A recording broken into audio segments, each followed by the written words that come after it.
Aditya classes exam गुरु channel में आप सबका स्वागत है। आज हम लोग जो है इंडियन इकोनॉमिक्स का जो है आखिरी चैप्टर बचा हुआ था, जो है धन, बैंक और पूंजी बाजार। तो आपके सालवट को देखते हुए महत्वपूर्ण तथ्यों का संकलन जो है इस क्लास में किया गया है। आइए देखते हैं। सबसे पहला पॉइंट, भारत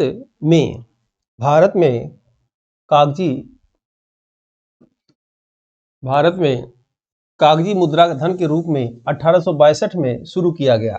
यानी ऐसे समझिए, भारत में जो है नोट, कागज का नोट जो है प्रचलन 1862 से शुरू किया। चार्ल्स मेटकाफ उसमें भारत के गवर्नर जनरल थे।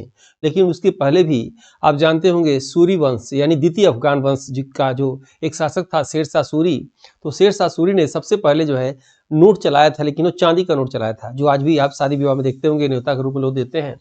तो चांदी का नोट सबसे पहले पूछे एग्जाम में किसने चलाया, तो शेरशाह सूरी ने चलाया। वही शेरशाह सूरी जिसने सड़के आजम बनाया, जिसे आज जो ग्रैंड ट्रंक रोड के नाम से जानते हैं, जीटी रोड के नाम से जानते हैं। वही शेरशाह सूरी जिसने महासिलाना और जरीबना कर लगाया था। ठीक है, तो आपके एग्जाम में पूछे कि सबसे पहले चांदी का नोट किसने चलाया, था शेरशाह सूरी। सबसे पहले कागज का नोट किसने चलाया, तो क्या आंसर देंगे, चार्ल्स मेटकाफ ने चलाया था, याद रखिएगा। ठीक है, उसके बाद दूसरा पॉइंट है कि भारत सरकार द्वारा न्यूनतम 50 पैसे सिक्के से लेकर 1000 के सिक्के जारी कर सकता है। भारत सरकार 50 पैसे से लेकर जो है 1000 का सिक्के जारी हो सकता है, याद रखिएगा।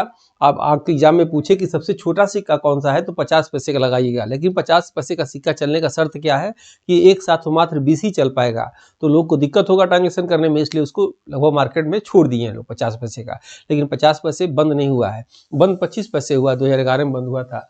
ठीक है, फिर देखिएगा, आरबीआई द्वारा सभी नोट 2 रुपए, 5 रुपए, 10 रुपए, 20 रुपए, 50 रुपए, 100 रुपए, 200 रुपए, 500 रुपए व 2000 रुपए का छपाई व संचालन किया जाता है।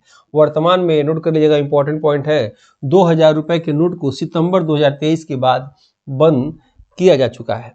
ठीक है, नेक्स्ट पॉइंट है, 25 पैसे को 1 जुलाई 2011 को समाप्त किया गया है और 50 पैसे की वैधता सीमित कर दिया गया है। ठीक है, आप देख रहे होंगे, भारत में सिक्के का ढलाई केंद्र सरकार करती है और सिक्कों का परिचालन आरबीआई करती है। यानी सिक्का बनाने का काम कौन करता है, भारत सरकार करती है। उसका संचालन करने का काम कौन करता है, तो जो है आरबीआई करती है। जैसे आप देखेंगे, कोई फंक्शन होता है, कोई ऐसा मौका आता है, तो घोषणा हो जाता है कि 20 रुपए का सिक्का जारी किया गया, 50 रुपए का सिक्का जारी किया, या कितना अमाउंट का सिक्का जारी किया गया, तो जारी कर देते हैं। अब वो चलेगा नहीं चलेगा, संचालन कैसे होगा, आरबीआई जानती है। इसीलिए आप न्यूज में देखते होंगे सिक्का जारी किया गया, लेकिन मार्केट में दिखाई नहीं देता है, क्योंकि संचालन कौन करता है, आरबीआई करती है। ठीक है, आरबीआई अधिनियम 1935 के अंतर्गत नोट छापने और जारी करने का कार्य करती है। नेक्स्ट हम देखते हैं, भारत के स्वतंत्रता के बाद भारतीय मुद्राओं पर, एक मिनट, स्वतंत्रता के बाद भारतीय मुद्राओं पर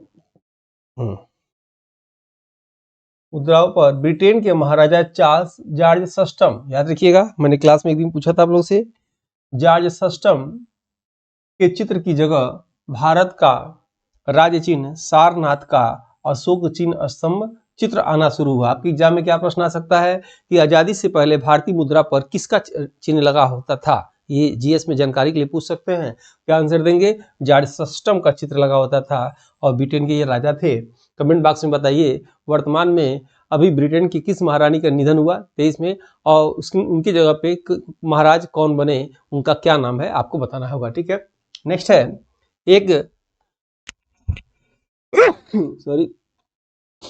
नेक्स्ट है, आरबीआई द्वारा 2 रुपए से लेकर 10,000 रुपए तक मौद्रिक नोट जारी किया जा सकता है। 10,000 रुपए तक नोट ये छाप सकता है, 10,000 का नोट, 5,000 का नोट, लेकिन न छापते हैं या कोई बंद करते हैं, इनकी ये स्वतंत्र है। इसके लिए 1 रुपए के नोट को भारत सरकार जारी करता है, जिस पर वित्त सचिव का हस्ताक्षर होता है। भारत के वाणिज्यिक बैंकों की ग्राहक सेवा सुधार के लिए गोपुरिया कमेटी, याद रखिएगा, इंपॉर्टेंट है, गोपुरिया कमेटी का गठन हुआ था। भारत में बैंक का मुख्य शुरुआत 1770 में बैंक ऑफ हिंदुस्तान से होता है, परंतु 1894 में भारतीयों का प्रथम भारतीय बैंक पंजाब नेशनल बैंक का शुरुआत हुआ। अगर आपके एग्जाम में पूछे कि सबसे भारतीयों का पहला बैंक क्या था, तो पीएनबी लगाइएगा, bank of Punjab national bank. ये बैंक ऑफ हिंदुस्तान तो 1770 में खुला था, ये भी पहला बैंक था, लेकिन भारतीयों द्वारा पूर्ण रूप से नहीं खोला गया था, ये अंग्रेजों द्वारा खोला गया था।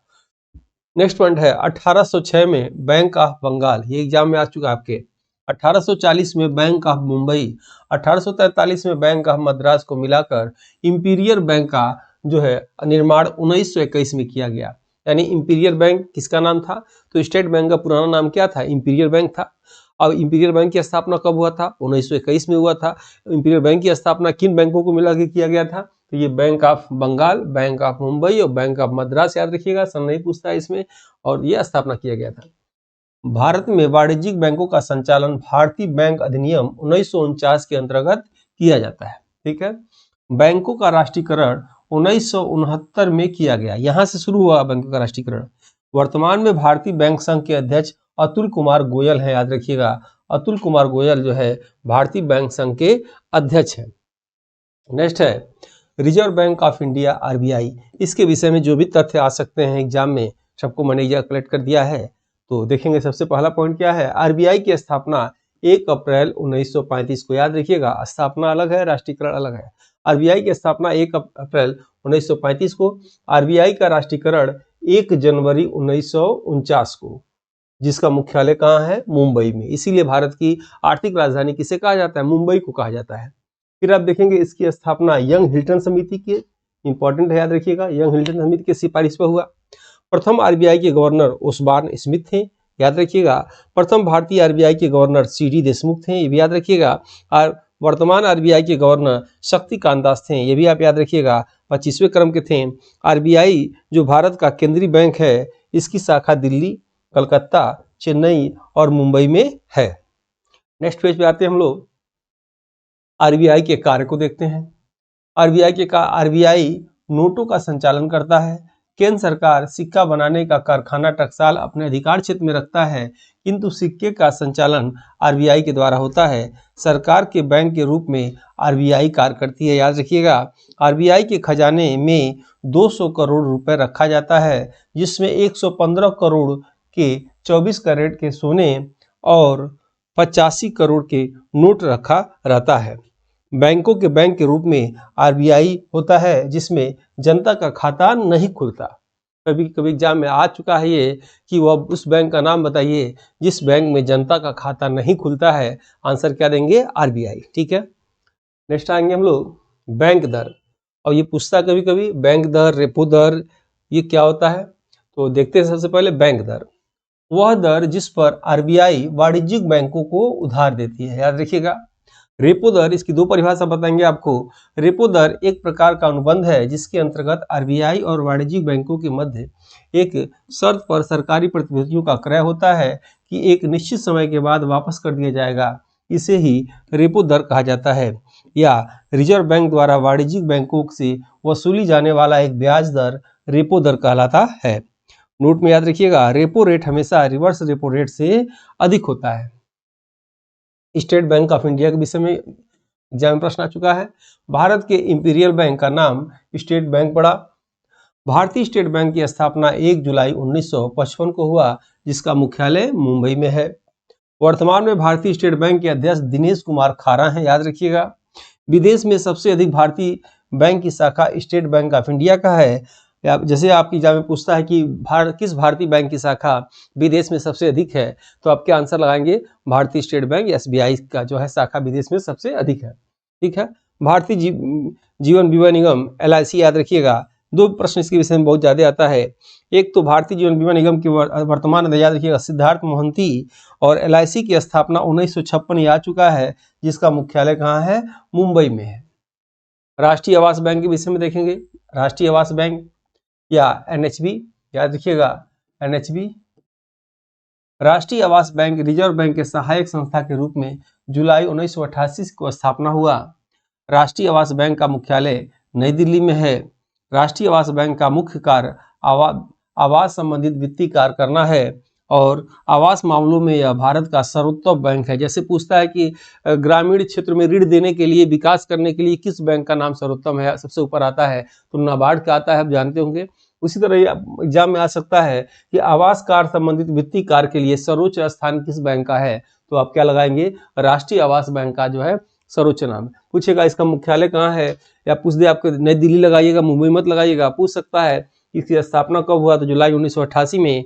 तो वर्तमान में राष्ट्रीय आवास बैंक या एनएचबी के अध्यक्ष कौन है? तो शारदा कुमार होटा है। कौन है? शारदा कुमार होटा। नेक्स्ट देखते हैं हम लोग। नेक्स्ट है लघु उद्योग विकास बैंक सीडबी। इसका पूछा हुआ था मुख्यालय, एक बार याद रखिएगा। लघु उद्योग विकास बैंक, वर्तमान में सीडबी के अध्यक्ष एस रमण है, याद रखिएगा। लघु उद्योग विकास बैंक की स्थापना 1989 में हुआ, जो 2 अप्रैल 1990 से कार्य करना प्रारंभ किया। सीडबी से कहते हैं, याद रखिएगा, देश में अति लघु तथा मझोले उद्योग आदि को वित्त उपलब्ध कराता है। सीडबी का मुख्यालय लखनऊ में है, ये इंपॉर्टेंट है, आ चुका है। सीडबी का मुख्यालय कहाँ है? लखनऊ में है, न बम्बई में है न दिल्ली में है, कहाँ है? लखनऊ में है। नेक्स्ट देखेंगे, ये जो है बुक संस्था द्वारा काफ़ी मेहनत करके इसको निकाला गया है, जो आपके एग्जाम की दृष्टि से बहुत ही महत्वपूर्ण है। इसमें जनरल नॉलेज के सभी सेक्शन के 6 यूनिट के प्रश्न हैं। इसमें जो है ये 4 बुक आपको मिलेगा। टोटल 80 मॉडल पेपर रहेंगे। एक मॉडल पेपर में लगभग 20 मॉडल पेपर, एक बुक में 20 मॉडल पेपर हैं और एक मॉडल पेपर में 30 क्वेश्चन है और सभी चुनिंदा सभी यूनिट के अपडेटेड क्वेश्चन हैं।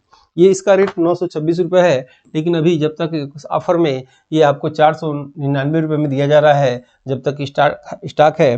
अमेजन से आप इसे मंगा सकते हैं, बाकी ये मार्केट में आपको नहीं मिलेगा। ये बुक बहुत ही आपको एग्जाम में रामबाण की तरह काम करेगा। ठीक है, नेक्स्ट आते हैं हम लोग। भारतीय यूनिट ट्रस्ट या यूटीआई, याद रखिएगा, यूटीआई के विषय में प्रश्न क्या आता है? वर्तमान में यूटीआई के अध्यक्ष लियो पुरी हैं। भारतीय यूनिट ट्रस्ट या यूटीआई की स्थापना 1964 में, इसका मुख्यालय मुंबई में है। भारत में बैंकों का नियंत्रण आरबीआई करती है। बीमा विनियामक और विकास प्राधिकरण आईआरडीए या इर्दा, ये एग्जाम में आ सकता है। इर्दा के विषय में प्रश्न पूछता है, याद रखिएगा। भारत में बीमा कंपनियों का नियंत्रण पूछ सकता है। बीमा कंपनियों का नियंत्रण कौन करता है? तो इर्दा करती है, याद रखिएगा। और आईआरडीए या इर्दा की स्थापना 1999 में, इसका मुख्यालय हैदराबाद में है और वर्तमान में इर्दा के अध्यक्ष देवाशीष पांडा है। अक्सर एग्जाम में आता है कि मिलान करिए, पूछ सकता है जैसे बीमा कंपनियों को नियंत्रण कौन करता है? इर्दा करती है। पूछ सकता है कि शेयर मार्केट को नियंत्रण कौन करता है? सेबी करती है। या संचार कंपनियों का नियंत्रण कौन करता है? ट्राई करती है। बैंकों का नियंत्रण कौन करता है? आरबीआई करती है। ऐसे प्रश्न आते हैं कभी कभी मिलान करने के लिए, आप इसको देख लीजिएगा, इसमें दिया गया है। भारतीय प्रतिभूति एवं विनिमय बोर्ड या सेबी, याद रखिएगा, अभी आपको हमने चर्चा किया। सेबी, भारत में शेयर बाजार का नियंत्रण सेबी या भारतीय प्रतिभूति एवं विनिमय बोर्ड द्वारा होता है, करती है। भारतीय प्रतिभूति एवं विनिमय बोर्ड या सेबी का मुख्यालय मुंबई में, याद रखिएगा। वर्तमान में भारतीय प्रतिभूति एवं विनिमय बोर्ड सेबी के अध्यक्ष माधवीपुरी बुच है। भारतीय दूरसंचार विनियामक प्राधिकरण या ट्राई, इसके विषय में बताए थे कि भारत में संचार कंपनियों का नियंत्रण जो है ट्राई के माध्यम से होता है। और भारतीय दूरसंचार प्राधिकरण या ट्राई की स्थापना 1997 में हुआ और ट्राई का मुख्यालय नई दिल्ली में है एवं वर्तमान में ट्राई के अध्यक्ष पीडी बघेला हैं। ये आप याद रखिएगा। राष्ट्रीय कृषि ग्रामीण विकास बैंक नाबार्ड, इंपॉर्टेंट, आईएमपी में लिख दे रहा हूँ, इसका एक एक लाइन याद रखिएगा। अक्सर क्या हमेशा एग्जाम में ये पूछा जाता है नाबार्ड के विषय में। एक एक जो लिखा हूँ मैं उसको रट ही जाइएगा। इसमें देखिएगा, राष्ट्रीय ग्रामीण एवं कृषि विकास बैंक नाबार्ड की स्थापना 12 जुलाई 1982 को शिवरामन समिति, दोनों चीज याद रखिएगा, किस समिति? शिवरामन समिति की सिफारिश पर 12 जुलाई 1982 को जो है किया गया। राष्ट्रीय ग्रामीण कृषि विकास बैंक नाबार्ड का मुख्यालय मुंबई में है, यह आप ध्यान रखिएगा। नाबार्ड का उद्देश्य ग्रामीण क्षेत्र के विकास के लिए ऋण प्रदान करना है। नाबार्ड के वर्तमान अध्यक्ष शाह जी केवी हैं, ये याद रखिएगा। शाह जी केवी कौन है? नाबार्ड के अध्यक्ष। और 12 जुलाई को स्थापना शिवरामन समिति की सिफारिश पर ग्रामीण क्षेत्रों में ऋण देने के लिए, ग्रामीण क्षेत्रों में विकास के लिए नंबर 1 पे बैंक कौन सा है? नाबार्ड बैंक है, ये आप याद रखिएगा। क्षेत्रीय ग्रामीण बैंक की स्थापना 2 अक्टूबर 1975 को नरसिंहम वर्किंग ग्रुप के सिफारिश पर हुआ, ये दोनों पॉइंट याद रखिएगा। क्षेत्रीय ग्रामीण बैंक का उद्देश्य बैंकिंग सेवा को ग्रामीण जनता के घरों तक पहुंचाना है। भारत का प्रथम क्षेत्रीय ग्रामीण बैंक, प्रथमा बैंक, याद रखिएगा, ये आ सकता है एग्जाम में, मुरादाबाद उत्तर प्रदेश में पूछ सकता है। भारत का प्रथम जो है ग्रामीण बैंक का नाम क्या है? क्या आंसर आप देंगे? प्रथमा बैंक, मुरादाबाद उत्तर प्रदेश देंगे, ठीक है। उसके बाद वर्तमान में कुल 43 क्षेत्रीय ग्रामीण बैंक हैं। बेड बैंक याद रखिएगा, बैंकों का एनपीए अकाउंट फंसा हुआ कर्ज को खरीद कर जो बैंक एनपीए फंसा हुआ कर्ज अकाउंट को वसूली करे, ऐसे बैंक को बेड बैंक के नाम से जाना जाता है। इसको थोड़ा समझ लीजिएगा। जैसे मान लीजिए कोई किसी व्यक्ति ने बैंक से लोन लिया और हर महीने क्या करेगा, बैंक का जो लोन लिया उसका कुछ अमाउंट और उसका जो है ब्याज उसको बैंक में जमा करना पड़ता है, जिससे किस्त EMI कहते हैं आप। और यदि कोई कस्टमर या लोन लेने वाला अगर लगातार 3 महीने तक अपना कर्ज न जमा करे बैंक में, तो उसके खाते को NPA अकाउंट घोषित कर दिया जाता है, यानी उसका खाता खराब हो गया।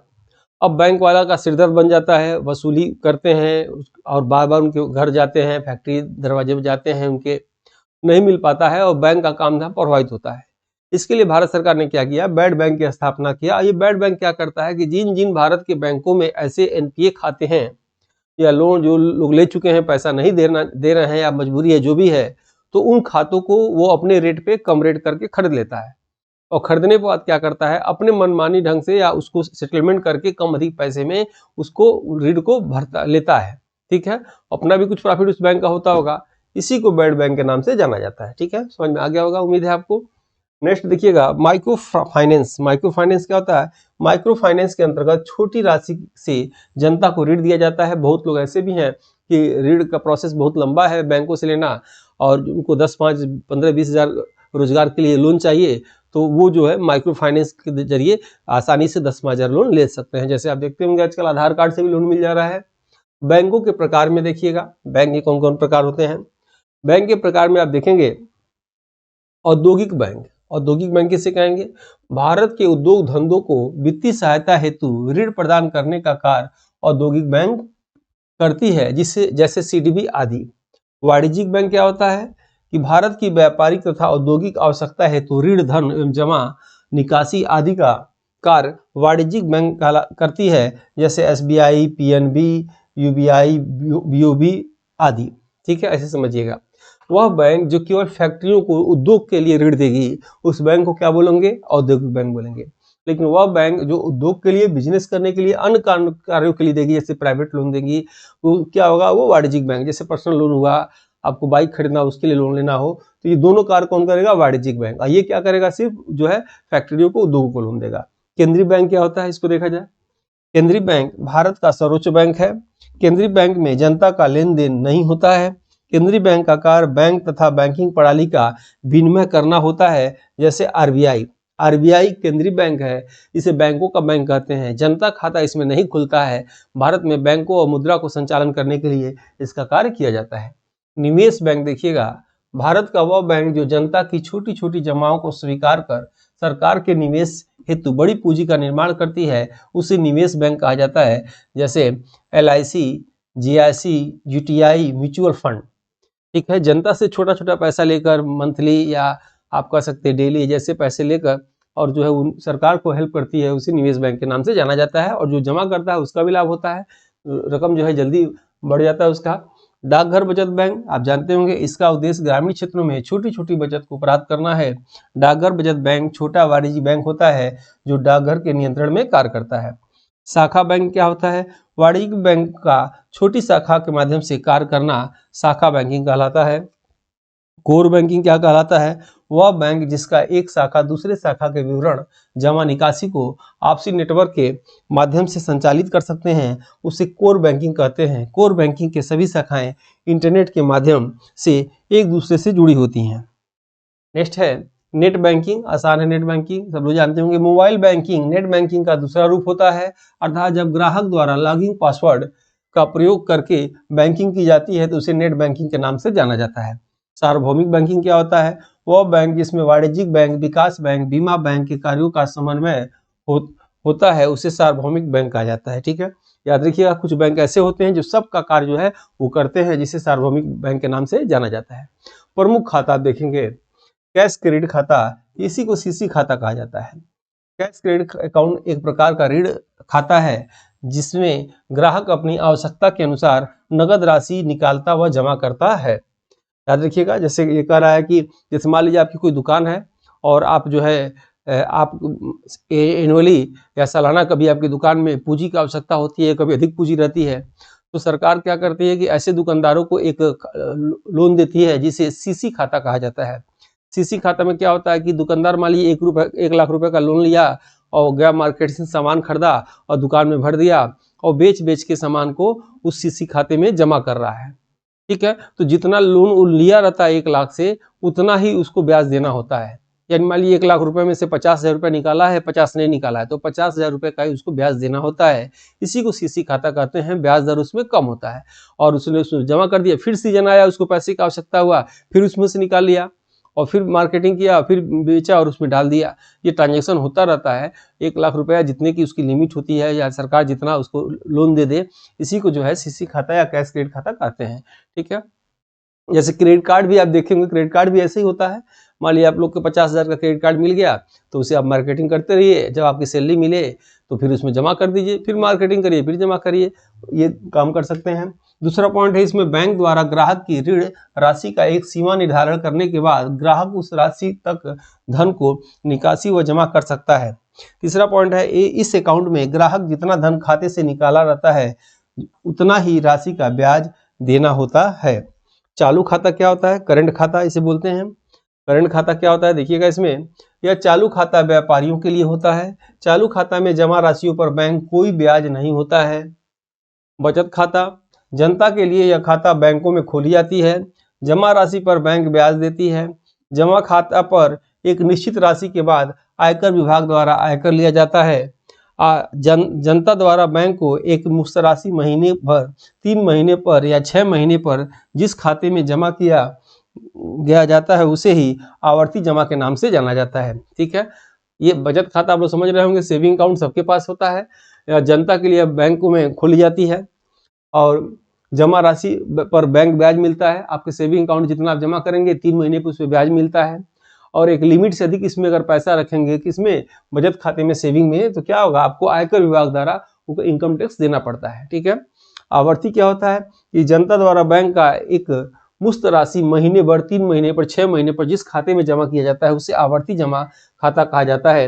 एक फिक्स अमाउंट होगा कि आपको 3 महीने पर, 6 महीने पर इतना रकम जमा करना होगा, इतने साल आप जमा करेंगे, आपको इतना जमा किए, इससे बढ़ के आपको इतना मिलेगा। ठीक है, वो क्या कहलाता है? आवर्ती जमा खाता कहलाता है। जनता को मूलधन व ब्याज दोनों ऐसे खाते में मिलता है। नेक्स्ट देखिएगा, सावधि जमा खाता। जनता द्वारा जब कोई धनराशि एक निश्चित अवधि के लिए जिस खाते में जमा करा जाए उसे सावधि जमा खाता कहा जाता है। जैसे मान लीजिए कोई कहे कि हम हर महीने, 3 महीने, 6 महीने में नहीं जमा करेंगे, एक ही बार हम 2 लाख, 1,50,000 जमा कर देना है। ठीक है, और इतने साल बाद हमको इतना ये पैसा भी मिल जाएगा और इसका ब्याज मिल जाएगा, उसे हम क्या बोलेंगे? सावधि जमा खाता बोलेंगे। ठीक है, जनता को ऐसे खातों पर भी मूलधन और ब्याज मिलता है। पूंजी बाजार व कैपिटल मार्केट। पूंजी बाजार, कैपिटल मार्केट प्रतिभूतियों का बाजार है जहां कंपनियां और सरकार के लंबे समय के लिए धन जुटा सकते हैं। यह वह बाजार है जहां पैसा 1 साल या इससे अधिक समय के लिए दिया जाता है। पूंजी बाजार में शेयर बाजार व बॉन्ड बाजार भी शामिल होता है। ठीक है, ये आज की क्लास रही। जितने जो भी अभी तक वीडियो को लाइक न किए हो, लाइक कर लीजिए, सब्सक्राइब कर लीजिए चैनल को, ताकि वीडियो आपको समय से दिखता रहे। और जो है क्लास कैसा लगा फीडबैक जरूर बताइएगा आप लोग। मिलते हैं नेक्स्ट वीडियो में। याद रखिएगा ये 6वें यूनिट का आखिरी वीडियो था। अब हम लोग नेक्स्ट क्लासेज जो है इसके बाद हम लोग 5वें यूनिट पे आ जाएंगे और उसके बाद करके पहली यूनिट की क्लास लाइव में हम लोग चला ही रहे हैं। 8 बजे रात को आइए, करंट अफेयर आपका ठीक से हम तैयार करा देंगे 8 से वाली क्लास में। ठीक है, बचा जो भी यूनिट बचा है सब कुछ आपको धीरे धीरे अब खत्म किया जा रहा है। ठीक है, मिलते हैं नेक्स्ट वीडियो में। जय हिंद, जय भारत।